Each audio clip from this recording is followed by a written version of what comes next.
ഇപ്പോൾ കൂടി വന്ന ഒരു 4-5 വർഷങ്ങൾക്ക് മുമ്പ് ഈ ടൈഫൈ എന്നൊരു സംഭവം തന്നെ ഉണ്ടാവില്ല. കാരണം എല്ലാ ക്വാർട്ടേഴ്സും പൊളിച്ച് അവിടെയൊക്കെ പുതിയ പുതിയ ചെറിയ ചെറിയ ഇൻഡസ്ട്രിയൽ വെച്ചിട്ടുണ്ടെങ്കിൽ ഇപ്പോൾ പറയുന്നതനുസരിച്ച് പെട്രോളിയം പ്രൊഡക്ട്സിൻ്റെ ചെറിയ ചെറിയ ഇതൊക്കെ വരികയാണെന്നാണ് അറിഞ്ഞത്. ചെറിയ സ്മോൾ സ്കെയിൽ ഇൻഡസ്ട്രീസൊക്കെ വരികയാണ് കിൻഫ്രയുടെ കയ്യിൽ നിന്ന് ചെറിയ ചെറിയ ഇതായിട്ടുള്ള കമ്പനികൾ. അതൊക്കെ കഴിയുമ്പോൾ നമ്മുടെ ഈ പ്രദേശം തന്നെ മാറിപ്പോവും. പക്ഷേ എങ്കിലും അന്നും ഡാം ഇതുവരെ വിട്ടുകൊടുത്തിട്ടില്ല എന്നുള്ളതുകൊണ്ട് ആകെ ഡാം മാത്രം നമുക്ക് ഒരു പഴയ ഓർമ്മയായിട്ട് നിലനിർത്താൻ പറ്റും. കാരണം ടൈഫൈൻ്റെ ഇപ്പുറത്തേക്കുള്ള എന്ന് വെച്ചിട്ടുണ്ടെങ്കിൽ നമ്മുടെ പഴയ പാലം, ചെറിയ പാലം ഉണ്ടല്ലോ, ആ പാലത്തിന് ഇപ്പുറത്തേക്കുള്ള ഭാഗത്തിലെ ഡാം മാത്രം, ഇപ്പോൾ ടൈഫൈനകത്ത് വരുന്ന ഒരു ഡാമിൻ്റെ ഭാഗമുണ്ടല്ലോ, ഒരു ഡാം ടീം എന്നൊക്കെ പറഞ്ഞിട്ട് ഒരു ക്രിക്കറ്റ് ടീം വരെ അവിടെ ഉണ്ടായിരുന്നതാണ്. ആ ഡാം മാത്രം FSCT കൊടുത്തിട്ടില്ല എന്നാണ് പറഞ്ഞിരിക്കുന്നത്.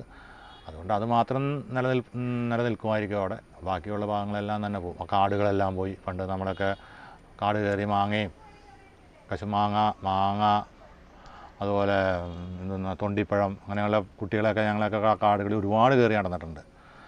ഇതുപോലെയുള്ള പഴങ്ങളൊക്കെ പറിച്ച് കഴിച്ച് കാടിനകത്ത് താമസിച്ച് വൈകുന്നേരം എന്ന് വെച്ചിട്ടുണ്ടെങ്കിൽ നമുക്ക് അന്ന് വൈകുന്നേരം വരെ വീട്ടിലൊന്നും പോകണ്ട. അത് കഴിക്കാനുള്ള ഭക്ഷണം, ചക്ക പഴുത്ത് കിടപ്പുണ്ടാവും, അത് പറിച്ച് തിന്നുക, മാമ്പഴം പറിച്ച് എടുക്കുക, അതുപോലെ കരിക്കിട്ട് കുടിക്കുക, അങ്ങനെയൊക്കെ ഒരുപാട് കാര്യങ്ങളുണ്ട്. കാരണം വൈകുന്നേരം ആകുമ്പോഴേക്കായിരിക്കും തിരിച്ച് നമ്മളെ വീടിനകത്ത് കാടിനടുത്ത് എവിടെയെങ്കിലുമൊക്കെ ആയിട്ട് കറങ്ങി അടിച്ച് അതെല്ലാം പോയി. കാടൊക്കെ ഒരു വശം തന്നെ ഇങ്ങനെ എടുത്തെടുത്ത് പോയിക്കൊണ്ടിരിക്കുകയാണ്.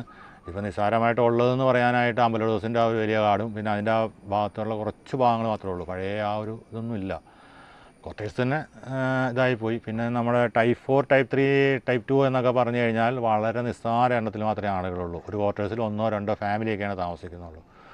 പഴയ ആ ഒരു തിരക്കും ബഹളവും ഒന്നും തന്നെ ഇല്ല. പണ്ടൊക്കെ വൈകുന്നേരം ഒരു 5 മണി കഴിഞ്ഞാൽ നമ്മൾ ഇപ്പോൾ ഈ 501 ക്വാർട്ടേഴ്സ് മുതൽ ക്ലബിൻ്റെ അവിടം വരെ അതിനപ്പുറത്തേക്ക് ഏത് ഭാഗത്തൂടെ നടന്നു പോയാലും റോഡിൽ കുട്ടികളായിട്ടും സ്ത്രീകളായിട്ടും ഒക്കെ ആയിട്ട് ഭയങ്കര ഒരു അവരുടെ കൂട്ടായ്മ.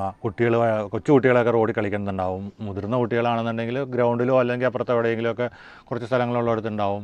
പെൺകുട്ടികളാണെങ്കിൽ അപ്പുറത്ത് എന്തെങ്കിലുമൊക്കെ ചെറുതായി ഷട്ടിൽ കളിക്കുക അല്ലെങ്കിൽ എന്തെങ്കിലുമൊക്കെ ആയിട്ട് അങ്ങനെ ആ റോഡ് നിറച്ച് ബഹളവും കാര്യങ്ങളൊക്കെ ഉണ്ടായിരുന്നത്.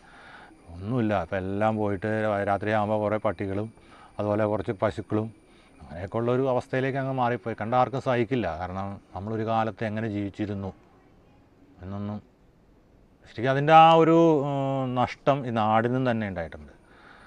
നാട്ടിൽ പോലും ഇപ്പോൾ നമുക്ക് നാട്ടിൽ കുറേ ആളുകൾ ജീവിക്കുന്നുണ്ടെന്നാണ് പണ്ട് FSCT പലരും പറഞ്ഞ് ഞാൻ കേട്ടിട്ടുണ്ട്. കാരണം FSCT ഉണ്ടായിരുന്ന ഒരു കാലഘട്ടം വേറെ തന്നെയായിരുന്നു. കാരണം നമുക്ക് എന്തെല്ലാം എൻജോയ്മെൻറ്റുകൾ ഉണ്ടായിരുന്നു. ഇപ്പോൾ അതൊന്നും ഇല്ല.